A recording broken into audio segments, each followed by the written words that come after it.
Ok, messieurs, dames, on va passer à la correction de cet entraînement. Si on prend la première factorisation, on regarde trois monômes, donc un trinôme, on se dit est-ce que ça peut être une entité remarquable? Et on voit qu'en fait, rien qu'au premier, on a y au cube et le dernier y, donc c'est pas des carrés parfaits, donc ce n'est pas une formule, un Nebuchadnezzar formule. Donc ça peut être une mise en évidence. On voit qu'il y a des y partout dans les trois termes, donc on sait déjà qu'on peut faire avec y, et en fait on voit aussi que c'est tous des multiples de 3, 3 fois 25, 75, etc. Donc on voit qu'on peut factoriser avec 3y, et après on y va, il nous reste 25y au carré, on fait attention au signe, moins 20y plus 4, terminé.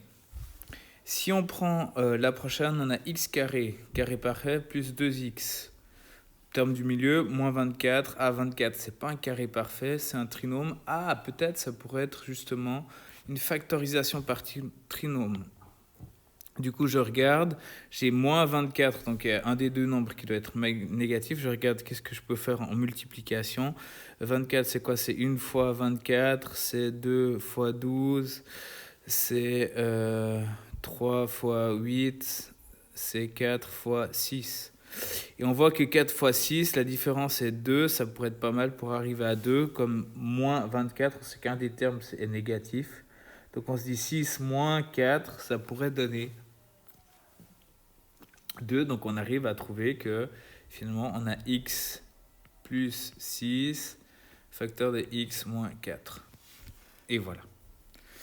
On passe au suivant, on voit que c'est deux carrés parfaits, on voit qu'il y a deux monômes, du coup ça pourrait être un binôme, donc ça pourrait être l'identité remarquable numéro 2 et 3, pardon, et ça fonctionne. En effet, on a 11ab à la puissance 2, attention, on fait attention au facteur, aux puissances ici, moins 13c puissance 4 et 11ab carré plus 13 c puissance 4. Si on prend le prochain, pareil, on voit que c'est un binôme, c'est deux carrés parfaits, x puissance 4 plus 1, facteur de x puissance 4 moins 1, et ça marche. Ici, on voit que ça ressemble à aucun des deux, ça peut être que la factorisation par mise en évidence des parenthèses. Donc on a en commun la parenthèse x moins 3. Et on va regarder ce qui reste. Il reste 2y, on n'oublie pas le signe, moins 6y. Et là, on peut effectuer la parenthèse qui nous donne x moins 3, facteur de 2y moins 6y moins 4y. Et on a terminé. Si on prend l'exercice suivant, il faut faire attention à savoir qu'est-ce que c'est des milliards. Donc milliards, c'est 10 puissance 9. Donc on sait qu'on a 0,3 fois 10 puissance 9 divisé par, attention aux parenthèses, 3 fois 10 puissance 1. Ici, un problème 0,3 fois 10 puissance 9. 0,3, ce n'est pas une notation scientifique. Donc on a 3 fois 10 puissance 8. On a fait déplacer la comma, la virgule de 1, et du coup, on a ça, ce qui nous fait diviser par 3 fois 10 puissance 1. On l'a dit, on note tout ça sous forme de fraction pour avoir ça. 3 divisé par 3 et 10 puissance 1,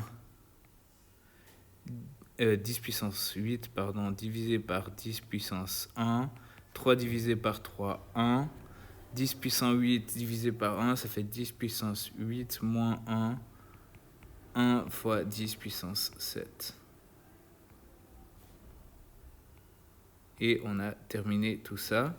Ici, on a une addition d'identités remarquables. On a dit qu'on prend toujours le plus grand des puissances. Ici, c'est 10 puissance 5. Donc, on va garder ce 1,2 fois 10 puissance 5. 1,2 fois 10 puissance moins 5.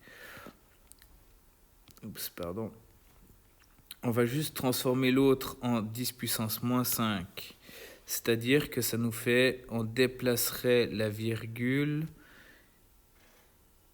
Donc, ça fait 0,18 fois 10 puissance moins 5 plus 1,2 fois 10 puissance moins 5, ce qui nous fait donc 0,18 plus 1,2 fois 10 puissance moins 5 est égal à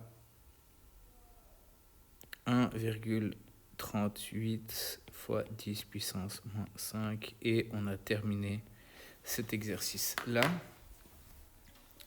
Donc on fait toujours attention à ça, hein, 10 puissance moins 5, moins 6 c'est 10 puissance moins 1 de plus, donc 1,8 fois 10 puissance moins 1, ça nous donne bien 0,18. Donc on a remis les termes pour que ce qui est en commun, c'est cette puissance ici qui est 10 puissance moins 5, comme on l'a vu dans le cahier de théorie. Et si on prend le dernier exercice, on a les égalités à voir. Les égalités ci-contre sont-elles justes? Oui, elles le sont. Et on vous demande, est-ce que c'est juste pour tous? Donc on peut dire oui, en fait c'est juste pour tous. Et on va analyser les choses. On a 3, 1 et 2, 4, 2 et 3, 17, 15 et 16. Et on voit qu'on a en fait chaque fois des nombres consécutifs. 1, 2, 3, 2, 3, 4, 15, 16, 17. Donc on a des nombres consécutifs. Et on a une constante, c'est toujours le 4. Le 4, il est toujours là. Et c'est toujours pareil. Donc on a des nombres consécutifs. On va mettre cette égalité ici, est égale à 4, on a dit c'est une constante, fois, si on regarde le premier nombre, c'est 1, 2, 3. Donc 1, si on regarde le premier nombre consécutif, il est là dans l'égalité, donc je décide que c'est x. Le deuxième nombre, il est après la parenthèse, donc x plus 1. Si on regarde 1 plus 1, ça fait bien 2. Et ici, on avait le carré, on n'a pas oublié. Et on a le premier terme qui est donc x plus 2 au carré. Ce qui fait cette égalité-là. On doit faire la multiplication, ça fait 4x plus 4. Et si on fait ça au carré, c'est la première formule identité remarquable. Donc on a x carré plus 2 plus 4x, pardon, 4x plus 2 moins x carré est égal à 4x plus 4. Pardon, 2 au carré, ça fait 4.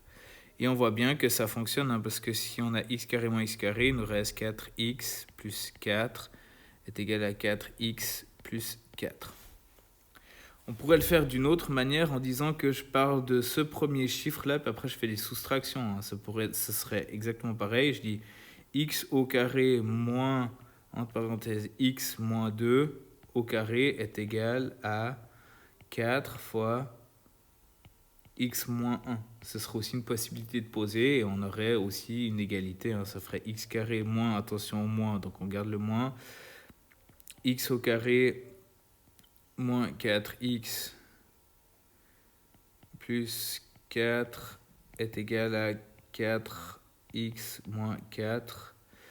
On effectue x carré moins x carré plus 4x moins 4 est égal à 4x moins 4. Et on voit bien qu'on arrive pareil, x plus 4. 4x moins 4 est égal à 4x moins 4. Donc est-ce que c'est tout le temps semblable? Oui, c'est tout le temps semblable.